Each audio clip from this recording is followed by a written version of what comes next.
లెంటులోని 10వ దినము శనివారము. శిలువ ధ్యాన దీవెనలు. ప్రార్థన. యేసు ప్రభువా, నీ శ్రమల ధ్యానము ద్వారా అనేకమైన ఆశీర్వాదములను మా కొరకు దాచి ఉంచినావు గనుక నీకు స్తోత్రములు. నీ శ్రమలను సంపూర్ణముగా ధ్యానించి సంపూర్ణమైన ఆశీర్వాదము పొందునట్లుగా మమ్మల్ని నడిపించుము. ఆమేన్. క్రీస్తు యొక్క శ్రమకాలము మన ఆనందకాలము. ఎందుకంటే ఆయన శ్రమల వల్ల మన శ్రమలు గతించిపోయినవి. అయినప్పటికీ ఇప్పుడు మనకు వేదన, దుఃఖము, బాధ రాకమానదు. కష్టకాలమందు తప్పక దుఃఖము వచ్చును. అలాగే రావలసిన ఆశీర్వాదము రానప్పుడు దుఃఖము వచ్చును. ఇస్సాకు కుమారుడైన ఏశావు చాలా ఏడ్చినాడు. ఎందుచేత? రావలసిన దీవెన రాలేదు. వచ్చినని నిరీక్షించిన దీవెన పోయినది. అది ఒక విధమైన దుఃఖము. అయితే ఆ ఆశీర్వాదము తనది కాదు, తన తమ్మునిది. మనము ప్రార్థన చేసినప్పుడు రావలసిన దీవెన రాకపోతే దుఃఖము కలుగును. కాబట్టి ఇక్కడున్న వారిలో ఎవరి యొక్క కోరిక నెరవేరలేదో వారు దుఃఖించట న్యాయమే. అయినప్పటికీ దుఃఖించకూడదు. అది తనకు రావాల్సినది కాదు, తన తమ్మునికి రావాల్సింది దీవెనయే. ప్రభువు యొక్క శిలువ ధ్యానం వల్ల మనకు ఒక దీవెన రావాలను. క్రిస్మస్ రోజున ఒక దీవెన, పునరుద్ధానం అప్పుడు ఒక దీవెన, ఆరోహణం అప్పుడు ఒక దీవెన, ప్రతి ఆదివారము, ప్రతి బుధవారము, ప్రతి పండుగ రోజున ఏదో ఒక క్రొత్త దీవెన ఉండును. మనం అందుకొంటేనే, అందుకొనకపోతే ఆ దీవెన రాదు. గనుక అందుకొనప్పుడు మనకు మనోవిచారము. బైబిల్లో మరి ఒక చోట మరొక కథ కలదు. అదేమంటే హాగరు కథ. ఈమె ఇష్మాయేలు యొక్క తల్లి. అరణ్యంలో కొడుకునకు నీళ్లు దొరకనందున దూరంగా పోయి గొల్లున ఏడ్చుచున్నది. అప్పుడు దేవదూత వచ్చి నీళ్లు చోటు చూపించున్నది. అయితే దేవదూత, నిన్ను చూచి నీ ఏడ్పు విని రాలేదు గాని నేను ఆ చిన్నవాని మొర విన్నాను, చూచినాను అన్నారు. అప్పుడు హాగరుకు ఆదరణ కలిగింది. ఏశావు యొక్క ఏడ్పు వల్ల ఆశీర్వాదములు కోరినను ఆశీర్వాదములు దొరకలేదు గాని కొన్నాళ్లకు నీ సహోదరుని కాడిని నీ మెడ మీద నుండి తొలగించుకుంటావు అనే దీవెన కలిగినది. అది రాజుల కాలంలో జరిగింది. ఏడ్చినందుకు కొంచెము దీవెనైనా దొరికింది. అది తనది కాదు, తన సంతానమునకు దొరికింది. తనకు కాక తన సంతానమునకు దీవెన అందినది. అట్లే మనము కూడా జరుగును. అసలు దీవెన మనకు రాకపోయినా మన తరువాతి వారికైనా వస్తుంది. నోవా కుమారులలో హాము శపింపబడవలసింది.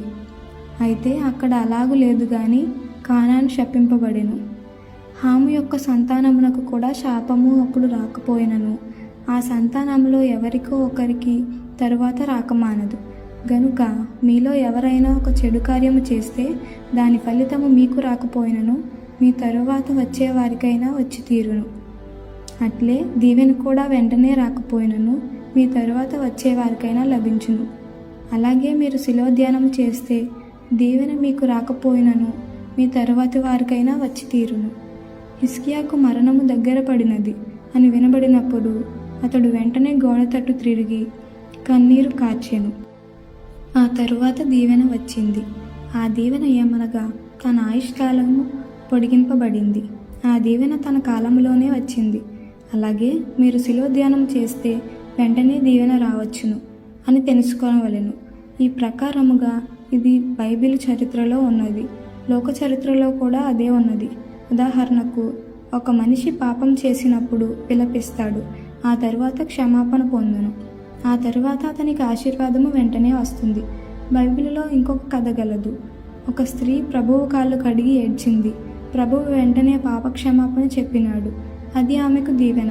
అలాగే శిలువ ధ్యానం చేసేటప్పుడు, దేవా, నా పాపము నిమిత్తమై నీవు శ్రమపడ్డావు అని దుఃఖించినడలా అప్పుడు ఆశీర్వాదము, ఆదరణ కలుగక మానదు. ఒక పాపి తన పాపము నిమిత్తమై దుఃఖిస్తే తప్పకుండా ఆ దుఃఖము ప్రభువు అంగీకరించును. అది ముఖ్యము. అప్పుడు అతనికి క్షమాపణ కలుగును గాని కొంతమందికి క్షమాపణ వచ్చినట్లు తెలియదు. అది వారు కనిపెట్టనందువల్ల తెలియను. ఏ ప్రార్థనకైనా ప్రభువు జవాబు ఇవ్వకపోవచ్చును గాని పశ్చాత్తాప ప్రార్థనకు జవాబు ఇవ్వని ఎడల పాపి నిరాశలో పడి దేవుని దూషించి మరింత గొప్ప పాపం చేసి నశించును. అందుచేత వెంటనే జవాబిస్తాడు. అటువంటి ప్రార్థన, పాప క్షమాపణ వాక్యములు బైబిలులో చదువుకుంటే ప్రభువు ఆదరణ కలిగిస్తాడు. మరొక సంగతి, మనిషి పాపము చేసిన తర్వాత పాప ఫలితముగా శిక్ష వచ్చును. మనిషి ఆ శిక్షను చూచి ఏడ్చునే గాని పాపమును గూర్చి ఏడ్వడు. అట్టివారు కొందరున్నారు గనుక అలాగూ శిక్షను చూచి ఏడ్వరాదు. ఉదాహరణకు, యేసు ప్రభువు శిల్వ మ్రాను మీద మనకు బదులుగా శిక్ష అనుభవించను గాని ఆయన ఏడ్వలేదు. ఆయన ఆ శిక్ష అనుభవించుచున్నప్పుడు నేను లోకము నిమిత్తమై శిక్ష అనుభవించుచున్నాను అని ఆనందించాను.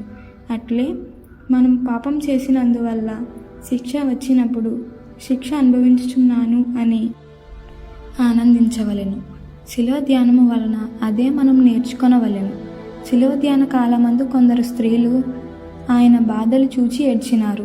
ప్రభువు అది ఒప్పుకొనలేదు. ఎందుకంటే వారి యొక్కయు వారి పిల్లల యొక్కయు పాపములను గురించి వారు ఏడ్వలేదు. వారి పాపములు, వారి పిల్లల పాపములు ఎవరు శిలువ మీద మోయిచున్నారో ఆయనను గూర్చి ఏడ్చిరి. అందువల్ల వారు ఏడ్చిన ఏడ్పు నిష్ఫలము, వారు వెంబడించుట నిష్ఫలము. ఎందుకంటే వారి పాప ఫలితము ఆయన మీద పడినది. అందువల్ల వారు సంతోషించవలెను గాని సంతోషించలేదు. అందుచేత వారు ఏడ్చుటతో వారి పాపములు ఆయన మోయట నిష్ఫలమైనది. ప్రభువు, నేనింత ఇష్టపడి వారి పాపములు మోస్తుంటే, భరిస్తుంటే మీరు ఆనందింపవలన దుఃఖింపవలన అని తలంచినట్లున్నది. ఉదాహరణకు, ఒకడు అడవిలో నుండి కట్టె మోపులు నెత్తి మీద మోసుకుని వస్తుండగా మెడలాగుట, నెత్తిలాగుట కలిగినది.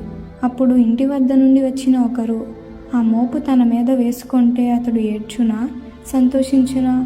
వందనము అంటాడు. అట్లే శిలువ మీద మన ప్రభువు మన పాపములు, వ్యాధులు, శిక్షలు తన మీద వేసుకొని భరిస్తుంటే కృతజ్ఞతా వందనములు చెప్పవలెనా లేక ఏడ్వవలెనా? కృతజ్ఞతతో వందనములు చెప్పవలెను. మనము ఈ 40 దినములు 2 పనులు చేయవలెను. 1. మనము పాపముల నిమిత్తము దుఃఖింపవలెను. 2. మరొక దరి నుండి ప్రభువుకు కృతజ్ఞతాస్తుతులు చెల్లింపవలెను. ఈ 2 పనులు మంచి శుక్రవారము వరకు జరిగించవలెను. శిలువ ధ్యానములో శిలువ ఉండకూడదు గాని శిలువ వలన వచ్చిన జయము ఉండవలెను. అది తలంచాలి. ఇట్టి జయ దీవెనలతో ప్రభువు మిమ్మును అలంకరించునుగాక. ఆమేన్.